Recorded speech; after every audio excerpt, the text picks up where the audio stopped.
계속해서 대구에서 전해드립니다.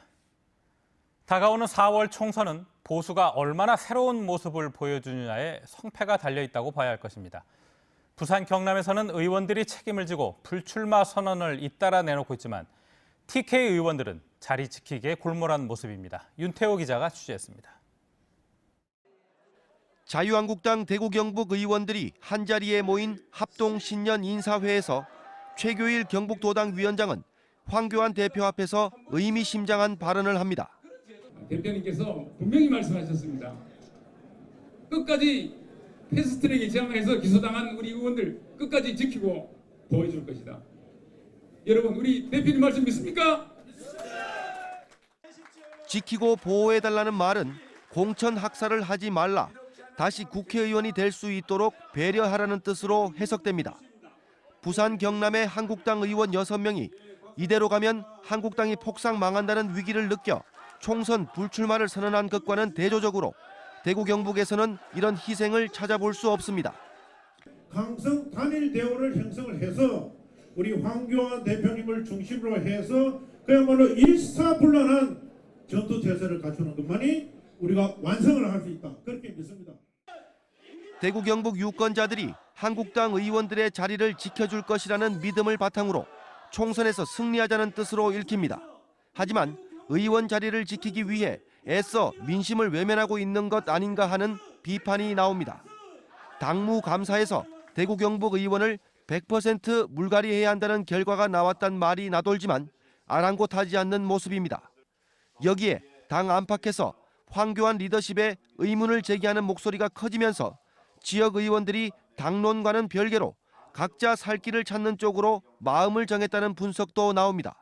내가 이걸 갖고 있는 걸 왜 던져 이런 생각이 있죠. 지금 의원들이 당에서 확실한 리더나 대표도 없는 게 조금 영향이 좀 있어요. 당을 위할 것인지 자리에 연연할 것인지 지역 한국당 의원들에게 결단과 희생을 요구하는 목소리는 더욱 커질 것으로 보입니다. MBC 뉴스 윤태호입니다. 요즘 금징어라 불리는 오징어, 왜 이렇게 귀하고 비싼가 했더니 다 이유가 있었습니다. 가뜩이나 중국 어선들이 씨를 말리고 있는 가운데 법을 무시한 채 집어등을 켜고 자루형 그물로 오징어를 싹쓸이해 100억 원 넘게 벌어온 일당이 무더기로 검거됐습니다. 박상환 기자가 보도합니다. 어선마다 수십 개의 등을 환하게 밝힌 채 오징어 잡이에 한창입니다. 불빛을 좋아하는 오징어가 몰려들면 낚시로 잡아 올리는 채낚기 어선입니다. 이렇게 불을 밝힌 어선이 자루형 그물로 오징어를 잡는 건 불법. 오징어 어족 보호를 위해 그물로 바다를 훑는 트롤 어선은 등을 켜놓고는 조업할 수 없게 돼 있습니다. 하지만 해경에 적발된 일당은 이런 법 규정을 무시하고 집어등과 자루형 그물을 함께 써 오징어를 쓸어 담다시피 했습니다. 채낚기 어선에서 집어등을 밝혀 오징어를 모으면 트롤 어선에서 모인 오징어를 그물로 싹쓸이하는 수법으로 이러한 방식은 명백한 불법입니다. 붙잡힌 일당은 21명, 선장 55살 김모 씨와 63살 최모 씨 등은 트롤 어선과 채낚기 어선 등 16척을 동원해 2015년부터 지난해까지 동해바다를 훑고 다녔습니다. 이들이 4년간 잡은 오징어만 118억 원어치로 이들은 사이좋게 수익금을 나눠 가졌습니다. 수산자원관리법상 이 같은 불법 공조는 2년 이하 징역이나 2천만 원 이하 벌금형에 처해집니다. 법을 지키며 조업하는 영세한 어민들과 소비자들이 피해를 입지 않도록 앞으로도 강도 높은 감시 단속 활동을 해나가겠습니다. 오징어 대목인 작년 10월과 11월 경북 지역 오징어 어획량은 854톤으로 1년 전에 12%에 그쳤습니다. 가뜩이나 북한 수역에서 중국 어선들이 오징어 씨를 말리고 있는 가운데 해경은 오징어 불법 조업 가담자들이 더 있는지 수사를 확대할 방침입니다. MBC 뉴스 박상환입니다. 경북지방경찰청이 오늘 포스코 포항제철소를 압수수색했습니다. 경북지방경찰청 지능범죄수사대는 포스코 포항제철소 화성부 제이코크스 공장과 납품업체를 압수수색하고 공장장 등 관계자들을 불러 조사하고 있습니다. 경찰은 품질 기준에 미달하는 제품이 포스코에 납품 시공됐다는 제보를 받고 수사에 착수했으며 포스코와 납품업체 사이에 부당 거래가 있었는지 조사하고 있는 것으로 알려졌습니다. 어젯밤 9시 10분쯤 성주군 용안면의 톱밥 제조 공장에서 불이 나 기계 석 대 등을 태우고 930만 원의 재산 피해를 낸 뒤 2시간 20분 만에 꺼졌습니다.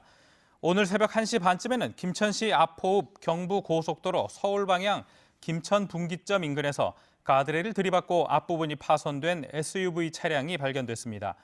경찰은 운전자가 차를 버려둔 채 현장을 벗어난 것으로 보인다며 차 주인을 찾아 사고 경위를 확인할 계획입니다.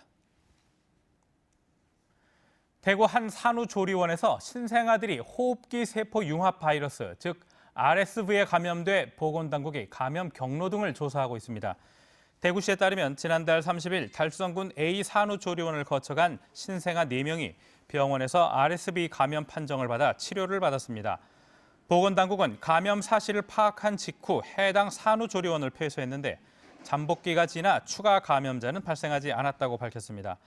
RSV 감염증은 영유아나 면역 저하자, 고령자에서 모세기관지염, 폐렴 등 감염을 일으킬 수 있습니다.